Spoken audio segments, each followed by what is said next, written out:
बस आराम से थोड़ा सा मोबाइल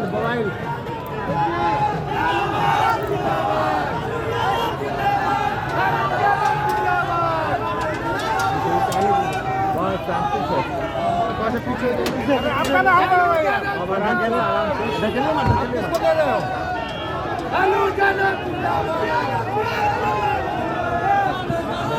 अरे भाई, बीजेपी की ए से लेके जेड की टीम आएगी।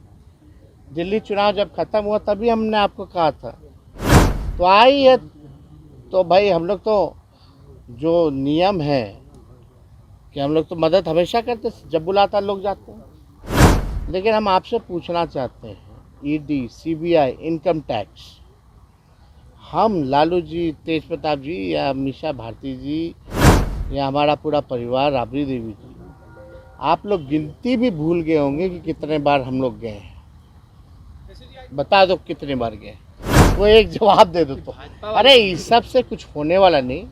जितना इस संस्थानों का दुरुपयोग करेंगे, संवैधानिक संस्थानों का, जितना भी इनके सोच के हिसाब से ये हमको तंग कर रहे हैं, लेकिन हम हो रहे हैं और मजबूत। लैंड फॉर जॉब स्कैम में आज लालू प्रसाद यादव से 4 घंटे तक लगभग पूछताछ हुई। पूछताछ में ईडी ने सवालों की लंबी फहरिस्त लालू यादव के सामने रखी और ज़मीन के लेन देन के बारे में कई सारे सवाल बैक टू बैक दागे। नमस्कार, दर्श न्यूज में आपका स्वागत है। मैं हूं अनुराग। लालू यादव आज ईडी के सामने थे। ईडी पूछताछ कर रही थी। दरअसल ज़मीन, रेलवे की नौकरी के बदले ज़मीन का जो मामला है, उस मामले में लालू यादव आज पूछताछ के लिए ईडी के समक्ष पेश हुए थे। कल इसके पहले राबड़ी देवी पेश हुई थी और तेज प्रताप यादव भी पहुंचे थे पेशी के लिए। आज लालू यादव के साथ मीसा भारती फिर एक बार आई। कल राबड़ी देवी के साथ भी थी, तेज प्रताप के साथ भी थी और उसके बाद आज लालू के साथ भी मीसा भारती पूरे वक्त रही। और इस दौरान लालू यादव से ईडी ने सवालों की झड़ी लगा दी। क्या कुछ पूछा गया लालू यादव से, हम आपको ये बताने की कोशिश करेंगे। क्या कुछ सवाल दागे गए और अंदर में जो लगभग 4 घंटे तक पूछताछ चली, उसमें क्या कुछ हुआ।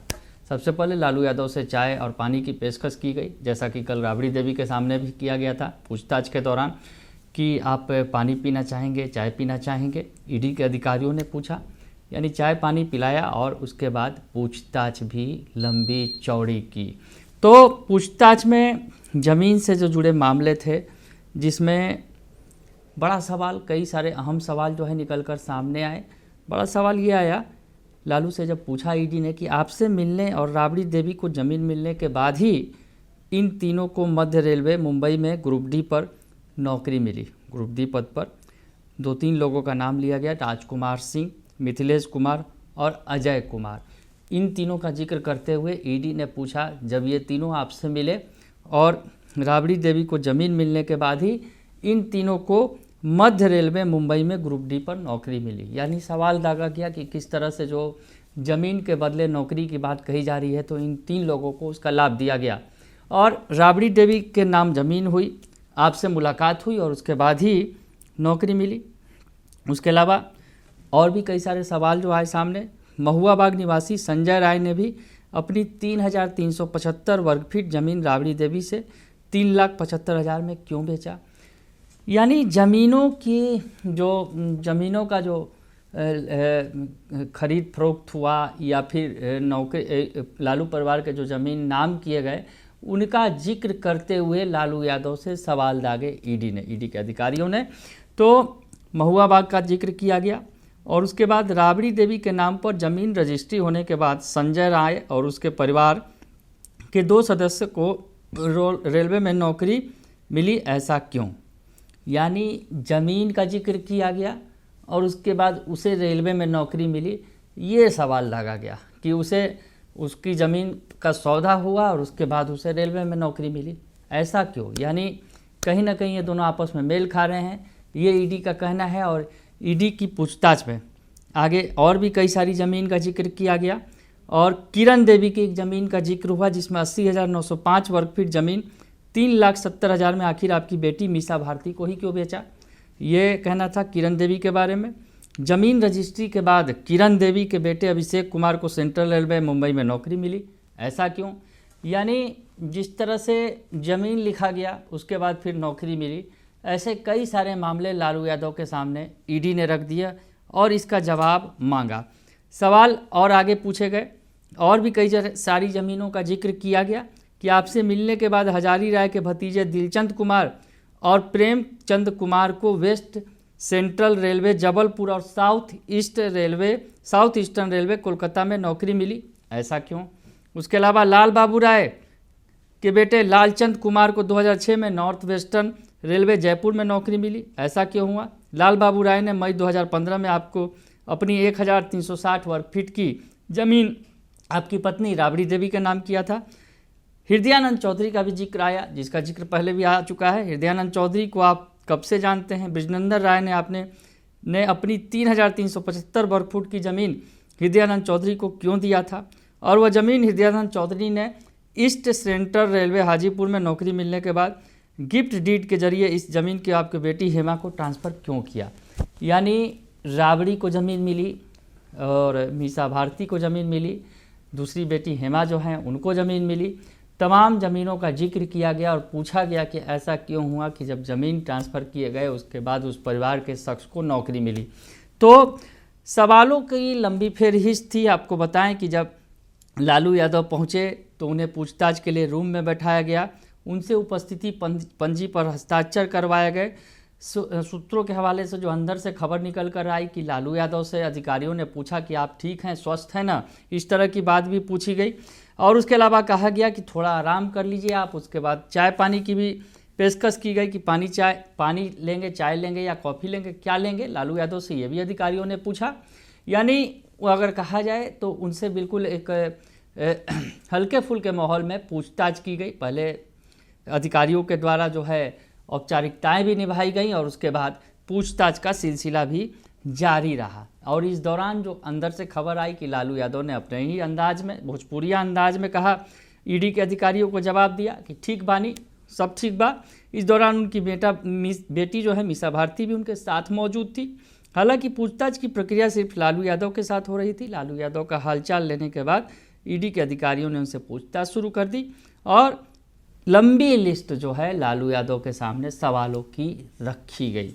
तो हम आपको बता रहे हैं। और इस दौरान जो है आरजेडी के समर्थक जो हैं बड़ी संख्या में बाहर में मौजूद थे। हमने आपको ये तस्वीर भी दिखाई थी कि किस तरह से लालू यादव से पूछताछ के दौरान बाहर बड़ी संख्या में समर्थक मौजूद थे। तो ऐसे में लालू यादव से जब पूछताछ हो रही थी तो उस वक्त बाहर नारेबाजी भी हो रही थी, लालू यादव जिंदाबाद के नारे भी लग रहे थे, समर्थक बड़ी संख्या में जुटते चले जा रहे थे और भीड़ काफ़ी थी अपने नेता से मिलने के लिए, उन्हें देखने के लिए। क्योंकि जिस तरह से लालू यादव से पूछताछ हुई तो इससे जो कार्यकर्ता हैं, जो समर्थक हैं, जो पार्टी के नेता हैं, वो उग्र नज़र आ रहे हैं और कह रहे हैं कि केंद्र सरकार का झुंझुना है ईडी, सीबीआई और आईटी, और इस झुंझुना का वो इस्तेमाल करती है चुनाव के वक्त में, ये नेता कहते नजर आए। तो लालू यादव से पूछताछ के दौरान जो बीच में ये भी बात आई कि लालू यादव को लंच और दवा खाने का भी समय दिया गया। लंच भी किया उन्होंने, बीच में दवा भी खाई, जैसा कि कल राबड़ी देवी को भी उन्होंने वक्त दिया था। तो ऐसे में लालू यादव को आज मौका दिया गया और उन्होंने दवा खाई और मीसा भारती साथ में थी, उन्होंने दवा खिलाई। तो इधर लालू यादव से पूछताछ हुई, उधर तेजस्वी यादव भी गरजे सदन में। तेजस्वी यादव ने पत्रकारों से कहा कि जितना हमें परेशान किया जाएगा हम उतने ही मजबूत होते चले जाएंगे। जब उनसे पूछा गया इस पूछताछ के बारे में तो तेजस्वी यादव ने कहा कि बेशक यह मामला राजनीति से प्रेरित है, मगर मैं राजनीति में नहीं होता तो मुझे इसमें नहीं घसीटा जाता। मैंने दिल्ली विधानसभा चुनाव के बाद भविष्यवाणी की थी कि अब एजेंसियां बिहार की ओर अपना रुख करेंगी। तो तेजस्वी यादव का भी इस बीच बड़ा बयान आया पूछताछ के दौरान और उन्होंने कहा कि उन्होंने पहले ही शंका जाहिर कर दी थी कि इस तरह का जो है रुख जो है अपनाया जाएगा। तो तेजस्वी यादव आज पटना लौटे थे और इस दौरान उन्होंने मीडिया से जो बातचीत की और उस दौरान उन्होंने वो सदन भी गए थे और इस दौरान उन्होंने बातचीत करते हुए कहा कि ईडी द्वारा कानून सम्मत कार्रवाई की जा रही है, हम कानून के सहयोग के लिए हैं। उन्होंने कहा कि पहले भी हम बोल चुके हैं कि जब चुनाव आता है तब नोटिस देकर बुलाया जाता है। तो तेजस्वी यादव ने भी इस बीच सरकार को रगड़ दिया, केंद्र सरकार को कहा जाए तो रगड़ दिया और कहा कि ईडी का जो अपना काम कर रही है और ये जो है केंद्र सरकार के इशारे पर सब कुछ हो रहा है। लालू जी से पूछताछ चल रही है, क्या कहें? अरे भाई, बीजेपी की ए से लेके जेड की टीम आएगी। दिल्ली चुनाव जब खत्म हुआ तभी हमने आपको कहा था, तो आई है। तो भाई हम लोग तो जो नियम है कि हम लोग तो मदद हमेशा करते, जब बुलाता लोग जाते हैं। लेकिन हम आपसे पूछना चाहते हैं, ईडी, सीबीआई, इनकम टैक्स, हम लालू जी, तेज प्रताप जी या मीशा भारती जी या हमारा पूरा परिवार, राबड़ी देवी जी, आप लोग गिनती भी भूल गए होंगे कि कितने बार हम लोग गए हैं। बता दो कितने बार गए, कोई एक जवाब दे दो तो। अरे इस सब से कुछ होने वाला नहीं। जितना इस संस्थानों का दुरुपयोग करेंगे, संवैधानिक संस्थानों का, जितना भी इनके सोच के हिसाब से ये हमको तंग कर रहे हैं, लेकिन हम हो रहे हैं और मजबूत। तो ये जो बातें निकल कर सामने आई, हम आपको बता दें कि जो पूरा मामला जो जुड़ा हुआ है लालू प्रसाद यादव, राबड़ी देवी और उनके छोटे बेटे तेजस्वी यादव से ईडी पहले भी पूछताछ कर चुकी है। पिछले वर्ष ईडी ने दिल्ली की एक अदालत में लालू प्रसाद के खिलाफ, परिवार के सदस्यों के खिलाफ मामले में आरोप पत्र दाखिल किया था, जिसमें राबड़ी देवी और उनकी बेटी मीसा भारती तथा हेमा यादव के अलावा कुछ अन्य को भी आरोपी बनाया गया था। यह मामला 2004 से 2009 के दौरान रेलवे में समूह डी नियुक्तियों से संबंधित है, यानी ग्रुप डी के में नौकरी दी गई है और इसी नौकरी को लेकर जो है आरोप लगा कि रेलवे में ज़मीन के बदले ये नौकरियां, रेलवे में जो नौकरियां दी गई उसके बदले एवज में ज़मीन ली गई। तो ये गंभीर आरोप लगे और उसके बाद अब ईडी की पूछताछ चल रही है। लालू यादव से सवाल पूछे गए। लालू यादव लगभग 4 घंटे तक उन्होंने सवालों का सामना किया, ईडी के सवालों का, और उसके बाद वो निकल गए। और उसके बाद जब लालू यादव निकले तो फिर लालू यादव जिंदाबाद के नारे एक बार फिर वहाँ पर गूंजने लगे। तो फिलहाल पूछताछ तो पूरी हो गई है, अब आगे देखना होगा कि क्या कुछ होता है, क्योंकि राबड़ी देवी से पूछताछ हुई, तेज प्रताप यादव से पहली बार पूछताछ हुई और अब लालू यादव से आज पूछताछ हुई है। और इस बीच तेजस्वी यादव ने कह दिया कि मंशा साफ है, चुनाव होने वाले हैं और चुनाव को मद्देनज़र ही उनके परिवार को परेशान किया जा रहा है। बने रहिए दर्श न्यूज़ के साथ, तमाम खबरों से आपको अपडेट रखेंगे। फिलहाल के लिए इतना ही, धन्यवाद।